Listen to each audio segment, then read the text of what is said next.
Okay, let's first start off with the deck. The deck is made up of bamboo, fiberglass, and a nylon material. It definitely has a good amount of flex to it. So if you're looking for a flex deck 2-in-1 board under $1,000, this is a fantastic choice. Not only does the flex feel give you a traditional longboard vibe, but it also gives you comfort when riding over bad terrain. It also gives you that snapback feel when you carve. It's 38 inches in length, 10 inches in width. It's 30 pounds and the max load is 330 pounds. The concave is pretty mellow, but the drop down is even better. So when you're at a complete stop and if you want to launch the board, your back foot will lay up against that drop down. Also, it doesn't have padded grip tape, but this grip tape is very grainy and very grippy. I went to go swipe off some dirt off the deck with my glove and it actually scraped off some of the glove's material. As for the wheels, no surprises here, the 150mm Hoda wheels are my favorite tires. Between these and the new Evolve 6 inches, they have it all. Comfort, grip, and off-roading. Check it out.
As for the trucks, TYNEE is using traditional kingpin trucks, and in my personal opinion, I think they are the same exact trucks as the B1. And the B1s are my favorite traditional trucks. Even over the wide onsra traditional kingpin trucks, these are my favorite. Like I mentioned in the Balrog review, something about the size, angle, or bushings, everything together just makes a great carve with great stability all in one. As for the motors, these are 6.3, 7.4, 145 kV, 3,500 watts each belt drive system. I also really like how it comes with a free bash guard because a lot of these 2-in-1 boards, I utilize smaller wheels. And when I use smaller wheels, the motors seem to get damaged quite easy. These protect them. As for the ESC, this is by far the biggest improvement that the TYNEE Explorer has. This is the 80 amp 2.0 ESC. The old one is 60 amps. Now let's see how it performs.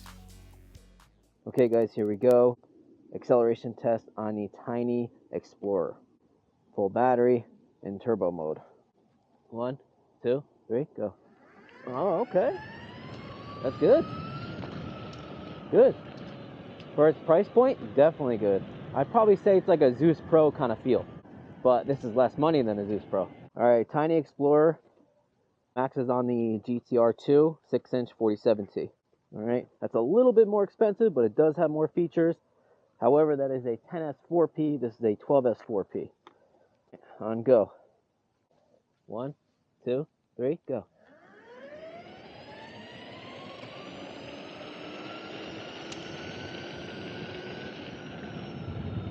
Okay guys, giant hill test. Same hill we always use. TYNEE Explorer. I'm thinking this is going to do 24 to 25 miles per hour up this hill. So anything above that will be impressive. All right, let's do it.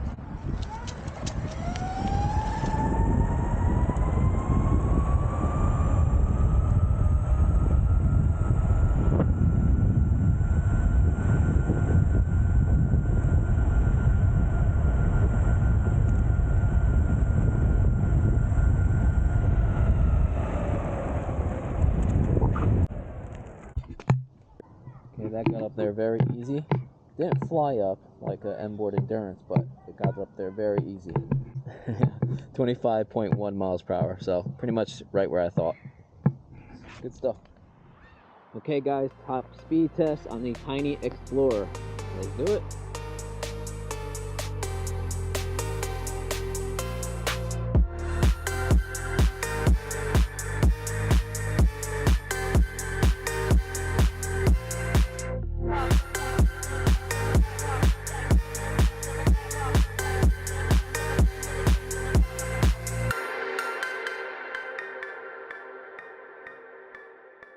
All right, let's check the rider up.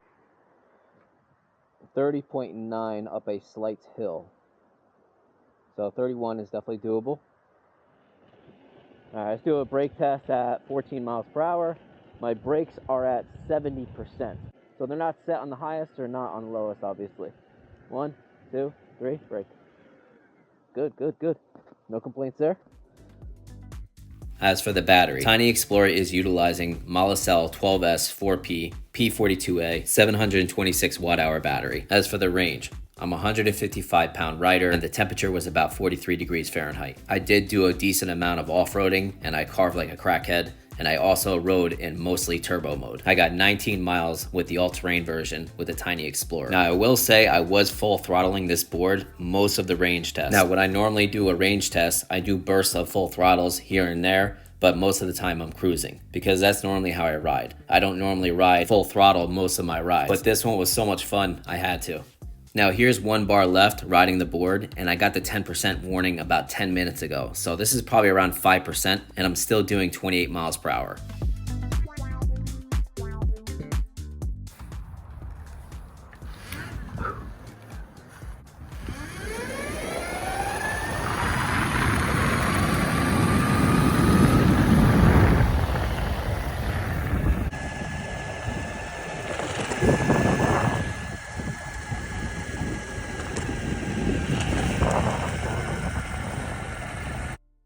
Now, a few things worth mentioning. The edges on this deck aren't really smoothed out like most boards are. Now, I don't want to use the word sharp, but when you pick up the board, it doesn't feel good at all in the hands. It's very uncomfortable, and it actually kind of hurts your hand a little bit. So if you plan on carrying this board around with your commutes, I suggest you wear gloves to make it a little bit more comfortable, because it's certainly not as light as a kicktail board or a street board.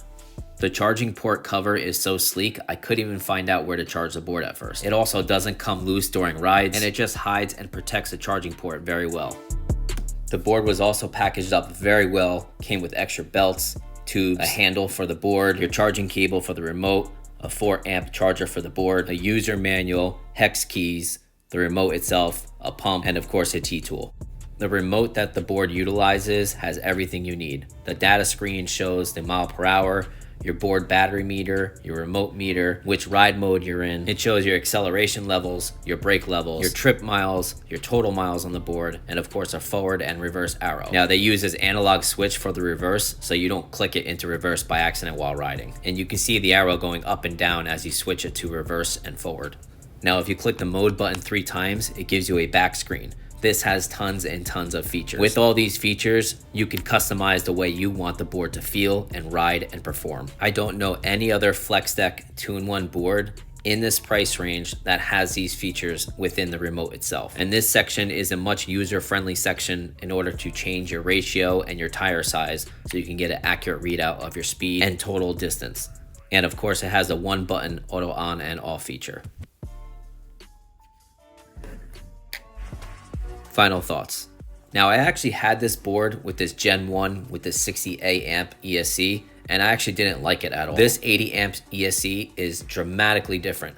I also think they widened the deck a little bit. I remember complaining about the deck being way too narrow, and I'm only a size 9, and I remember my feet hanging off the edges. Now they don't. But with this new 80 amp ESC, it makes a world difference. This board is so much fun. Between its flex deck, its power, and its stability, definitely enjoying this board, and I'm definitely keeping this board for a long time. Now there's only 2 other flex deck production 2-in-1 boards that are 12S 4P with this type of performance. That is the Meepo Bamboo Hurricane and the Evolve Haitian, but both of them are more expensive. So if you're looking to spend under $1,000 on a flex deck 2-in-1 board with great performance and great stability and very good customer service, go with this board. Thank you for watching, guys. Please comment, like, share, subscribe. Have a good one, guys.